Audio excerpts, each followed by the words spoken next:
जब इतने प्यार से बैठ के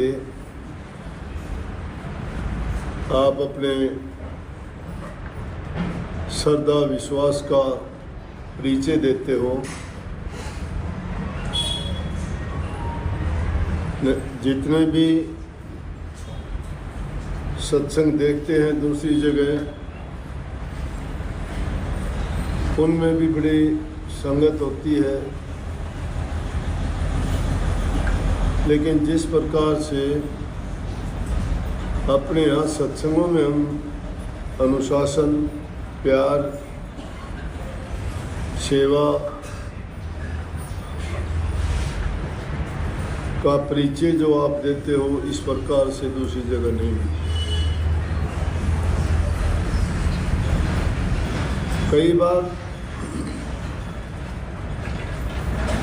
थोड़ा सा मैं ज़्यादा ही इस बारे में आपको सख्त बोलता हूँ, लेकिन उस सख्ती में गुस्सा और क्रोध नहीं होता। वो लगता होगा आपको वो इसलिए करता हूँ ताकि कोई कमी ना रहे आप। मेरा कहना और बोलना कुम्हार की भांति है।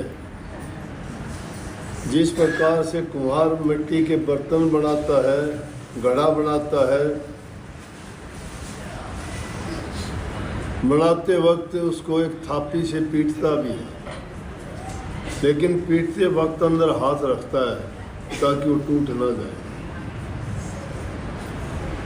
तो हम भी ये चाहते हैं कि जो भी सत्संगी हैं उनमें किसी प्रकार का कोई दोष नहीं लगना चाहिए, कोई उनमें किसी प्रकार के बुराई नहीं पनपनी चाहिए। समय समय पर उनकी संभाल और उनको इस प्रकार की शिक्षा दी जाती है कि ताकि वो आगे चल के और भी अच्छे सत्संगी बने। इंसान अगर अपना सुधार कर लेता है, सुधार का मतलब क्या है, जो भी बुरी आदत है उनसे अगर बच जाता है तो भक्ति करना आसान हो जाता है। अगर हम उन आदतों से तो छुटकारा नहीं पाते, भक्ति करना चाहते हैं, हृदय में प्रेम नहीं, दया नहीं, घरों में प्यार नहीं, छोटे बड़े की इज्जत कदर नहीं, जबान में बोलने का हमें सलीका तरीका नहीं, मिठास नहीं, तो समझो कि फिर हम किस प्रकार से प्रभु को याद करें। मन तो एक ही तरफ लगेगा ना।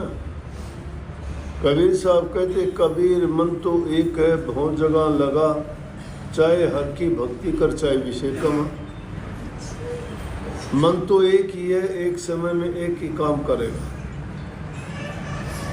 विषय विकारों में लगा दिया तो भक्ति गई, और भक्ति में लगा दिया तो दुनियादारी की जितनी भी बुरी आदतें हैं वो उनसे छुटकारा मिलेगा। जब तक उनसे हम छुटकारा नहीं पाते हैं तो ना तो हमें सत्संग से लाभ मिलेगा, ना दर्शन से लाभ मिलेगा, ना ही हमें सुमन करने से कुछ हासिल होगा, और ना ही ध्यान करने से होगा। सुमन, भजन और ध्यान जरूरी नहीं है कि आप एकांत में बैठ के उन चीज़ों को करो। ये तीनों चीज़ें हमारे जीवन में चलती रहती हैं, आम जीवन में भी। किसी भी चीज़ में ध्यान करते हो, आपको ध्यान करने की आदत हो जाती है। कोई भी काम करना चाहते हो, उसका चिंतन करते हो, चिंतन करते करते मन में उसी की प्रक्रिया को दोहराते रहते हो कि मुझे ये काम करना था, ये काम करना था। उसी का सुमन बढ़ जाता है। सोते उठते बैठते जागते जब तक वो काम नहीं हो लेता बेचैनी बनी रहती है। इसी प्रकार से अगर नाम के लिए भी हम बेचैनी पैदा कर लें, ये मन भागने की गुंजाइश नहीं रहेगी। मन विषयों के पीछे कब भागता है? जब इसकी लगाम ढीली कर देते हैं, इसको खुला छोड़ देते हैं। इस मन की पहरेदारी और चौकीदारी करनी पड़ती है। पता नहीं कब गिरा दे इंसान को, जरूरी नहीं है। बहुत अच्छी अच्छी करने वाले यहाँ भी आप देखते होंगे सत्संगों में आते हुए दिखाई देते हैं, सत्संगों में बैठते भी हैं, शब्द वाणी भी करते हैं, सेवा करते हुए भी दिखाई देंगे, और कुछ दिन के बाद में देखोगे सब लोप हो जाएगा, दिखाई नहीं देंगे। कहाँ गया उनका सत्संग, उनका ध्यान भजन कहाँ गया? फिर उनको किस चीज़ की बिरह थी जो यहाँ से निकाल के ले गई? नाम की बिरह नहीं थी उनको अपने स्वार्थ की बात थी, कोई लालच की बात थी, कोई दुनियादारी की चाहत थी। उस चाहत को पूरी करने के लिए उन्होंने आडंबर रचा था। जो भक्ति के लिए आता है उसको भक्ति ही प्यारी लगती है। संसार के काम करते हैं, करने पड़ते हैं। अगर नहीं करेंगे तो कबीर साहब वाली बात है, हमारा पेट कौन भरेगा? पेट नहीं भरेगा तो काम या भक्ति की बात कैसे सोचेंगे? जरूरी चीज़ है कि इंसान का पहले उद्यम होना चाहिए, काम होना चाहिए। काम करते करते भी भक्ति करने में रुकावट नहीं है कोई भी। भक्ति करने में रुकावट क्यों है कि काम तो शरीर से हाथों से करते हो, भक्ति मन से की जाती है। काम करते करते वक्त भी तुम चिंतन भजन सुमन तो नाम का कर ही सकते हो, कुछ भी नहीं करना। तुम्हारा ध्यान भी उसी में रहेगा, मन भी उसी में रहेगा, तुम्हारा विचार भी वही रहेगा। तो इसलिए ये तीनों चीज़ें हम अपना काम करते करते भी कर सकते हैं। लेकिन प्रमुखता किस चीज़ की होनी चाहिए? भक्ति की होनी चाहिए, प्रभु के नाम की होनी चाहिए। क्योंकि ये दुनियादारी की चीज़ें सब यही छूट जाने वाली हैं। ये चीज़ें हमारा साथ देने वाली नहीं। दो बात। तीसरी बात, इनका रस स्थायी नहीं है, कुछ देर के बाद में वो दुख में बदल जाता है। लेकिन भक्ति जो करते हो वो सिर्फ हमारे लिए है, उसमें कोई मिलोनी नहीं है, वो सत्य है, सर्वदा सत्य है वो। इसलिए उसमें किसी का हक भी नहीं दूसरे को। तुम अगर चाहो तो किसी को कुछ भी दे दो, तुम्हारी अपनी कमाई है। लेकिन अगर कोई चाहे आपसे छीन ले, नहीं ले सकता। ले सकता है, लेने का भी तरीका है। जिससे लेनी हो उससे प्यार करो, उसकी सेवा करो, उस पर यकीन और विश्वास करो।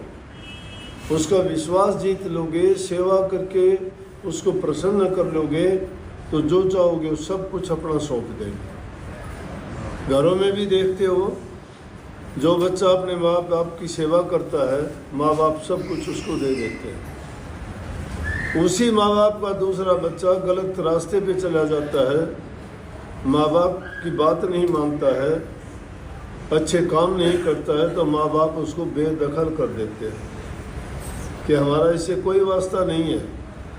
करते हैं कि नहीं करते? इसलिए जो अगर कुछ प्राप्त करना चाहते हो प्रेम से मिलेगा। सेवा से मिलेगा, नेक काम करने से मिलेगा। तो जो नेक काम नहीं करता, नेकी के रास्ते पे नहीं चलता, तो भक्ति भी नहीं कर सकता। भक्ति भी वही कर सकते हैं जो घरों में प्यार प्रेम रखते हैं, माँ बाप बूढ़े बुजुर्ग की इज्जत सेवा करते हैं, अपना नेक कमाई करके खाते हैं, धोखाधड़ी छल कपट बेईमानी नहीं करते। जो इन बातों में आ जाता है, किसी से धोखा करता है, छल कपट करके किसी का धन हड़ लेता है,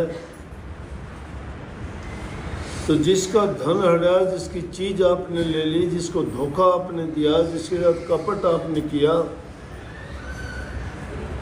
उसके दिल से बद्दुआ निकलती है।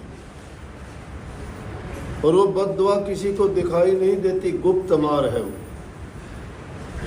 उसके दिल से निकली हुई ऐसी है, जला के भस्म कर देगी। इसलिए किसी के साथ बुरा ना करो, किसी के धोखा ना दो, किसी के साथ कपट करके उसकी लूट खसूट ना करो।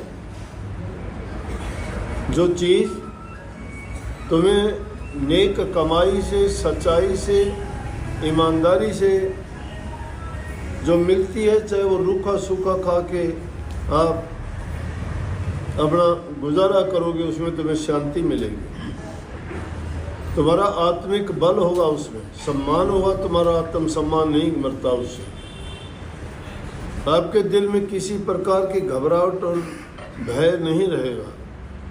भय, घबराहट, चिंता उन लोगों को होती है जो इस प्रकार के काम करके खाते हैं। जो दूसरे को दुख देता है सुखी कैसे होगा? कर्म का फल होता है। जो जैसा कर्म करता है परिणाम तो उसका वैसा ही होगा ना। पता भी है सबको, फिर भी क्यों करते हैं? भूल जाते हैं इस दुनिया में यही माया है और यही काल का खेल है। काल कोई राक्षस नहीं है जिसके सींग होंगे, दांत होंगे, या वो उसका रंग काला पीला होगा, डरावनी शक्ल होगी। नहीं, काल यही है। तुम्हारे बुरे विचार काल है, तुम्हें लोभ लालच में गिरा देने वाली माया है। ये दोनों चीज़ों के खेल के कारण इंसान अपना रास्ता भटक जाता है, भक्ति के रास्ते से दूर चला जाता है।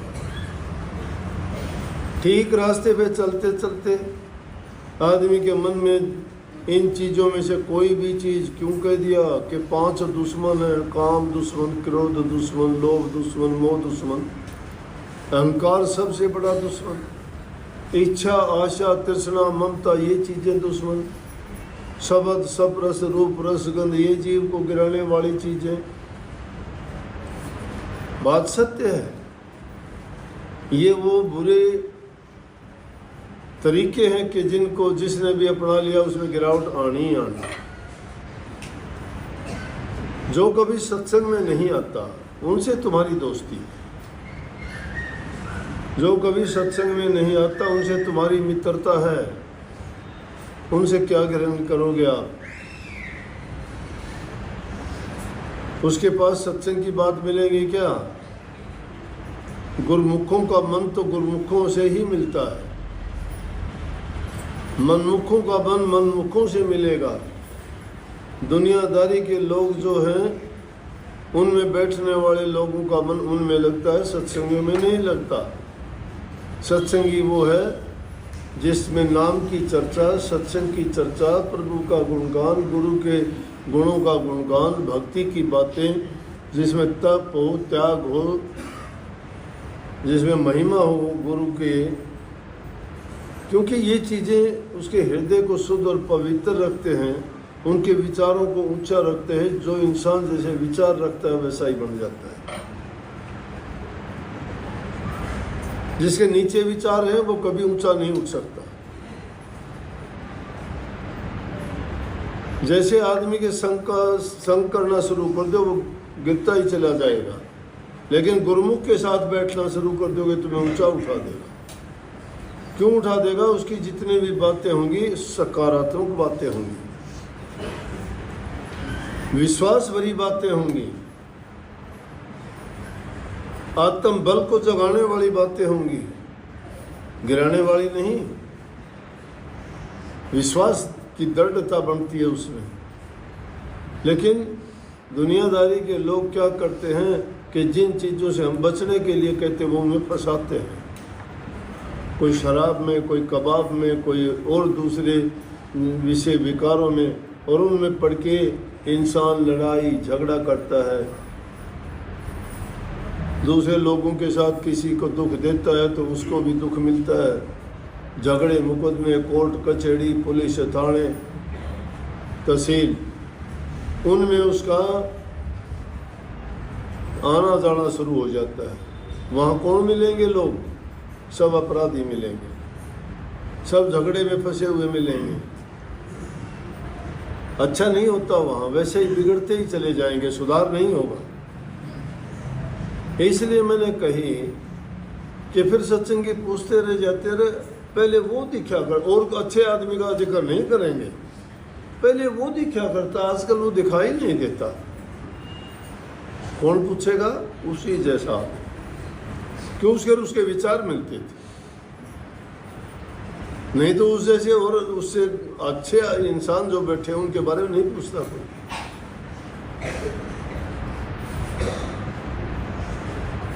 भक्ति करने वाले का दिल बहुत डामाडोल होता है। क्यों होता है डामाडोल? जिस लक्ष्य को प्राप्त करने के लिए चला वो कठिन बहुत है, आसानी से उस रास्ते पे नहीं चल सकता। दुनियादारी की चीज़ों पर चलने वाला रास्ता बहुत सुगम है, कोई मोड़ नहीं है, कहीं भी बढ़ जाओ। जाके शराब के ठेके पे खड़े हो जाओ, कोई बोलने वाला नहीं तुम्हें। मंदिर में जाना शुरू कर दो, कहेंगे आजकल तो मंदिर में जाने लग गया तू, बोलो बुरा लगता है उन लोगों को। अच्छा तू भी सत्संग में जाने लग गया रह तू? अरे भाई बुरी जगह जाता है क्या? बुरी जगह जाने वालों को बोलने की हिम्मत ही नहीं है।